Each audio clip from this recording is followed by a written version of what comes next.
Odds are, during your lifetime, you will experience an event that you consider an emergency. Activating the 911 emergency system is easy as the name implies, but how would you feel if you had to wait for a squad car, ambulance, or fire engine? These are essential services that people take for granted. But in these economic times, communities only have finite resources. So any extra stress on this system can have serious repercussions. Today, I wanted to talk with you about our 911 system and the problem of misuse and abuse of the 911 system. The 911 system includes police departments, fire departments, first responders, and ambulances, as well as dispatchers that receive calls and dispatch appropriate resources. Services they provide include responding to crimes, resolving disputes, accidents, medical emergencies, fires, and natural disasters as well. They are our first line of defense in many situations. There's an alarming national trend, however. Call volumes are increasing at a pace faster than population growth.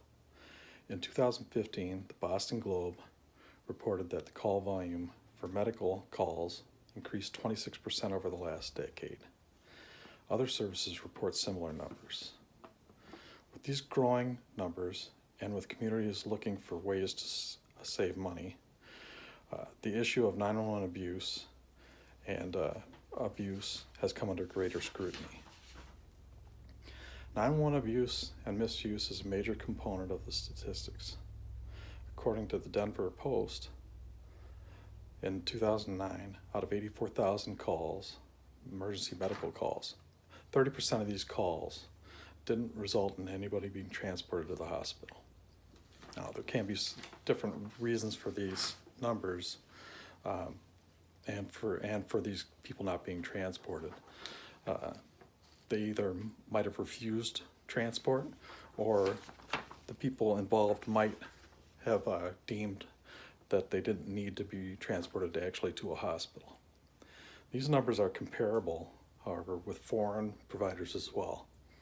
In 2016, the Canadian Press found that in two major Canadian cities, 30 to 40% of all 911 calls were non-emergencies.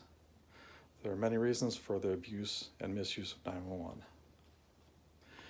Some of these reasons can include growing mental health issues, chronic health issues, an older population that live alone and they might not have transportation, uninsured people or underinsured people, people trying to avoid waiting rooms, so they go in through the ERs so they can bypass the waiting room.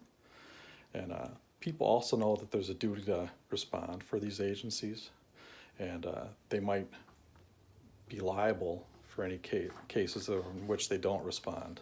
So people use the system to their own benefit.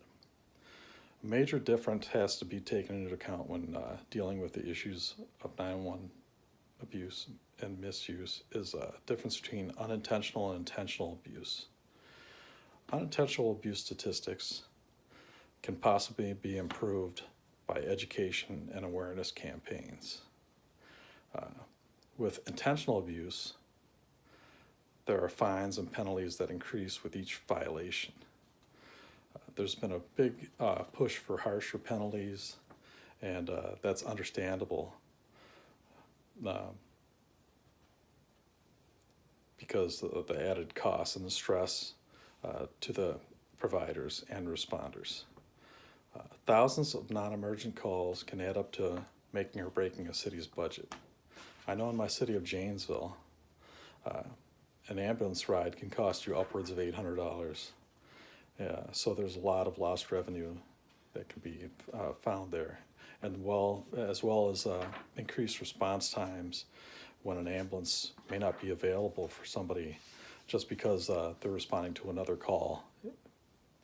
In conclusion, our 911 system is under pressure for a lot of factors. Providers are asked to do more with less or the same resources. Call volumes are up disproportionately to rising populations. One important factor that could really help the situation, is decreasing the misuse and abuse of 911 system. Possible fixes include education and awareness campaigns for the public, and enforcing and increasing public fines and penalties for violators. There's still much to be done with this ever-growing problem.